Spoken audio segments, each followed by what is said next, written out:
This has Lakers ramifications because the Lakers were competing with the Bucks for Deandre Ayton, and so this leaves Deandre Ayton to go to the Lakers to be their starting center as a possible ramification of this. Moments later. I tried to get out and I couldn't get out. I don't think I need to go into any detail. We gave you all the details we needed to give, to be honest. Portland, the team was involved trying to get me and we couldn't get me. So I had to miss the game. It was going to be too late for me. I just couldn't get out, period. Ain't no boat, ain't no helicopter. I just had to take the L, but my guys got me, like how they did today. Everything that guy just said is bullshit. Thank you.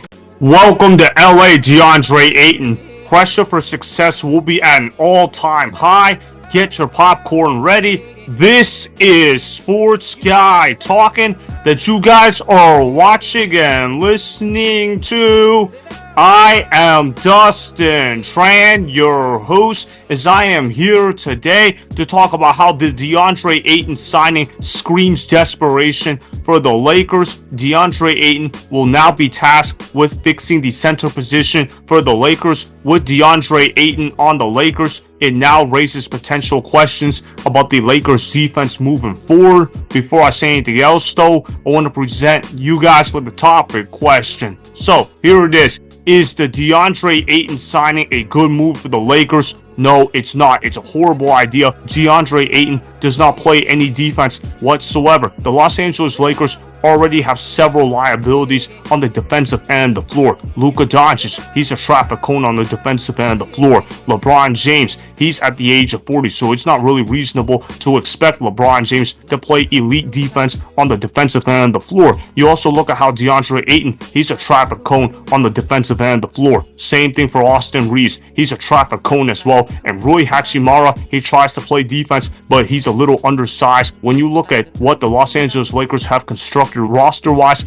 this is going to be one of the worst defensive units in all of basketball next season. JJ Redick is going to have his hands full in terms of getting the most out of this Lakers squad. JJ Redick is a good offensive-minded head coach. However, here is the problem. JJ Redick is not a good defensive-minded head coach, and obviously, JJ Redick is famous for not playing defense at the NBA level. How can these players be motivated by JJ Redick when JJ Redick tells them to play defense? If JJ Redick is going to be critical of somebody playing defense, those players are going to be looking at JJ Redick funny and saying to themselves, man, why is this bum telling me to play defense when this guy didn't even play any defense whatsoever when he was a player in the NBA? Deandre Ayton has already worn out his welcome on not one but two different franchises. He was a former #1 overall pick, and Deandre Ayton has been a bust so far at the NBA level. So what makes me think it is going to end any differently on the Los Angeles Lakers? The good news for the LA Lakers is that they do not need Deandre Ayton to play like a star. However, the bad news for Deandre Ayton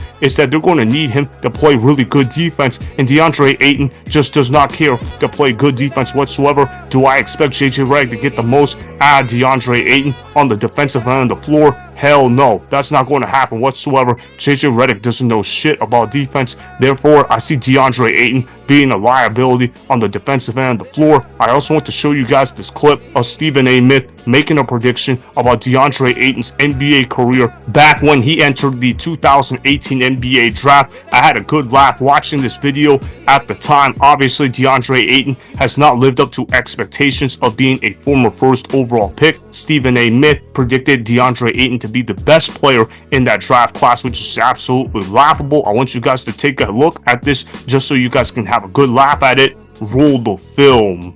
In Phoenix, considering the level of ineptitude that they have raked that city with in terms of its basketball product that they put out on the floor. Deandre Ayton, there is nothing to think about. There is nothing to talk about. There is nothing to debate. There is absolutely nothing to consider. You have to take Deandre Ayton with the #1 overall pick because you are the Phoenix Suns. Anybody else, you can debate it, you can throw it up in the air. But my God, what they have been subjected to in terms of their basketball product since the days that Steve Nash and Mike D'Antoni left. I mean, come on. You've got to take this kid #1 overall. If I'm the Phoenix Suns, I change my phone line. I cut it off. I don't talk to anybody. I'm not answering anybody. I'm not entertaining anything, Max. I'm taking DeAndre Ayton. I'm not even talking to anybody about it. What you just said is one of the most insanely idiotic things I have ever heard.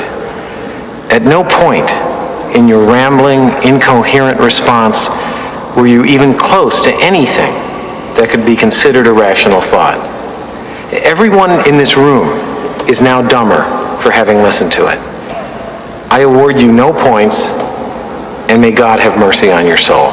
What a joke. Talk about a prediction that aged like spoiled milk. Stephen A. Smith was clearly wrong about DeAndre Ayton. Now DeAndre Ayton is going to be teammates with Luka Doncic, who ironically enough was in the same draft class as DeAndre Ayton. Now granted, is DeAndre Ayton on the draft bust level of a Marvin Bagley? No, he's not. DeAndre Ayton is better than that. However, when we talk about first overall pick standards, DeAndre Ayton has definitely been an underachiever. DeAndre Ayton is at best a third option on a championship caliber team. However, the Los Angeles Lakers do not have the role players necessary to pull off a championship run, which means DeAndre Ayton in LA will not work out whatsoever. Their defense is going to be horrible next year. LeBron James can't play defense. Luka Doncic can't play defense. Austin Reaves can't play defense. And DeAndre Ayton will not be able to play defense at a high level. When you have the squad of LeBron James, Luka Doncic, and Austin Reaves as your core three, you need to have very good role players that can play defense. The Los Angeles Lakers do not have that whatsoever. That's not even to mention that their bench in general is not good at playing defense. Gabe Vincent is a complete liability on the defensive end of the floor. The Los Angeles Lakers roster is filled with defensive liabilities all over the place. They are also coached by a head coach who was also known to be a former liability on the defensive end of the floor. So I expect the LA Lakers to have all sorts of trouble with playing defense. DeAndre Ayton is a talented offensive player, although at times he certainly disappears on that end of the floor as well. Luka Doncic will need DeAndre Ayton to set good screens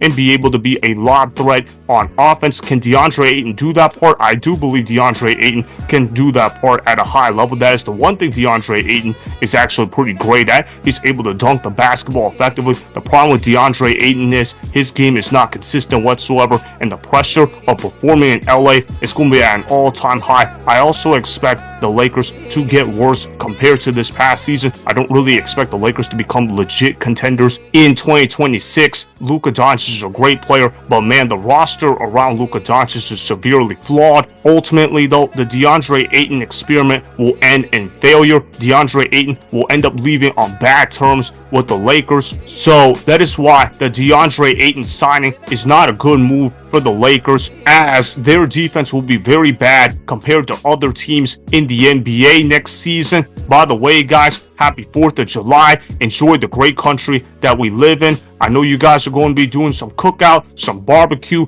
Enjoy that good food. Enjoy the celebrations that come along with being in America. Enjoy the freedoms that are surrounded with everyone on a daily basis. I know I'm blessed to be in America. Everybody else should be as well. Go ahead and subscribe to Sports Guy Talking if you have not done so yet. Keep dropping the likes, keep commenting down below, and keep sharing my content, because when you guys do that, it helps the algorithm out tremendously. I really appreciate the support you guys have put out on a daily basis. It means a lot to me. Keep up the great work. Remember, go ahead and subscribe to Sports Guy Talking. Like the video and please comment down below. If you guys do that, I may shout you guys out in my Instagram story every Monday. That will be for the @DustinStran Instagram account. Make sure to follow me on Instagram @DustinStran, and that's Sports Guy Talking. Also, go follow me on Twitter @DustinStran. Again, go ahead and do those things that I just told you guys to go do. Hopefully you guys enjoyed the content that was just produced. Peace out. I hope you enjoyed that video. Want more Sports Guy Talking, the home of great sports content? Make sure you click that subscribe button to get the latest from Sports Guy Talking. Go ahead and like the video, comment down below, check the description box on the video in order to follow my Instagram and Twitter Also, be sure to check out more of the best clips from the YouTube channel, Sports Guy Talking.